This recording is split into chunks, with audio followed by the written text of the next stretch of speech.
My name is Anna, and welcome to today's message, The Light of Christ, from 2 Corinthians 4:6. For God, who said, "Let light shine out of darkness," made his light shine in our hearts to give us the light of the knowledge of God's glory displayed in the face of Christ. Today's message comes from a Dear Anna. It says, "Dear Anna, how do you remain so focused on Christ when the world is in such turmoil?" Well, I'm not going to lie, some days it's hard.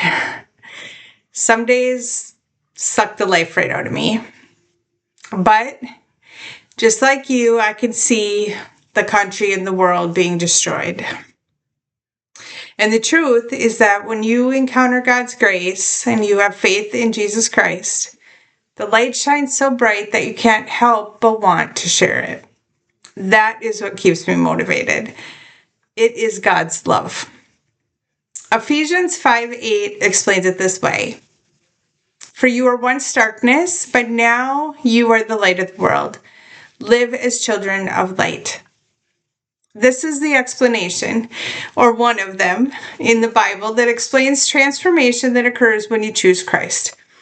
It explains darkness being sin, ignorance, and separation from God, but a new light comes to you. And that light represents righteousness, truth, and a personal relationship with God. It means being spiritually aware and committed to a life of Christ and reflecting God's character with your testimony. Now, I recently explained my own experience to a pastor, a friend of mine. She explained it in the best way, and so I asked her if I could share it. She gave me permission. She said, when you are awakened by God, He comes along and turns on a light switch. And when it happens, He gives you grace and He turns on the light in your soul. She told me she has spoken to hundreds of people who explain their experience as miraculous and with a light so vivid that it shows them the world in a way that they have never experienced before. She said, people in the dark see a broken world, but people who see light serve a supernatural God. He makes things happen that we can't as humans, and we live in a truly miraculous world. And when all of it happens and you are awakened, there is no mistake in what has occurred.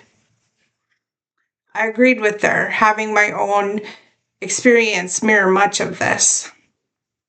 So I started doing some research. I was curious about how many people really have experienced this phenomenon. So what I found is it is about 45% of US adults. They report having the same or similar experience. But out of those people, only 31 of them experienced the light. And of those, only 13% believe the Bible is the only way to truly understand enough to find Christ within.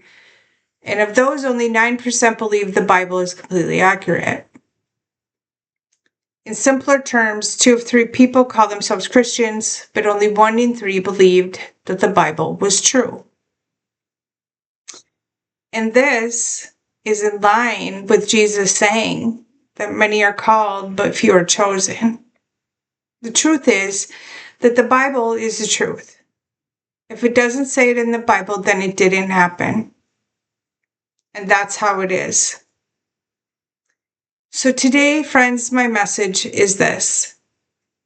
It's no coincidence that the world is unraveling because, well, the truth is that as a nation and as humanity, we have mostly rejected Christ. We believe half-heartedly.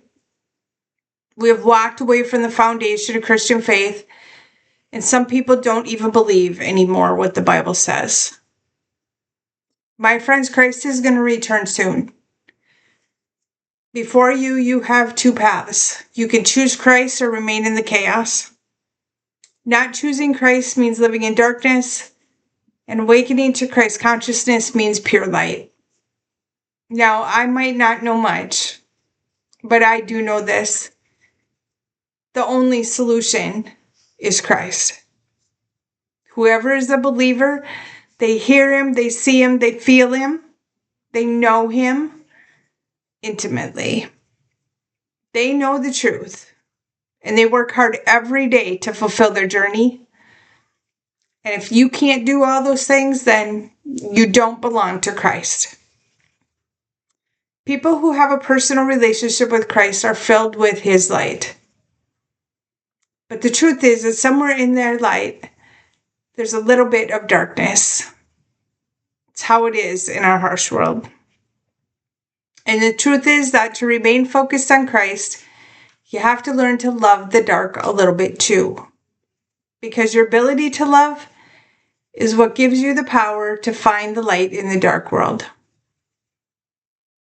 So you ask me, how do I remain focused on Christ when the world is in such turmoil? My friends, it's God's love. In a world where you could be anything, choose to be love. Love is the answer. If this resonated with you, please like and share my post. If you have a question for Dear Anna, please send it by direct message to our Facebook page. Questions are answered anonymously. And thank you for your donations to My Divine Mission and for helping me to keep my messages alive. I will see you next time.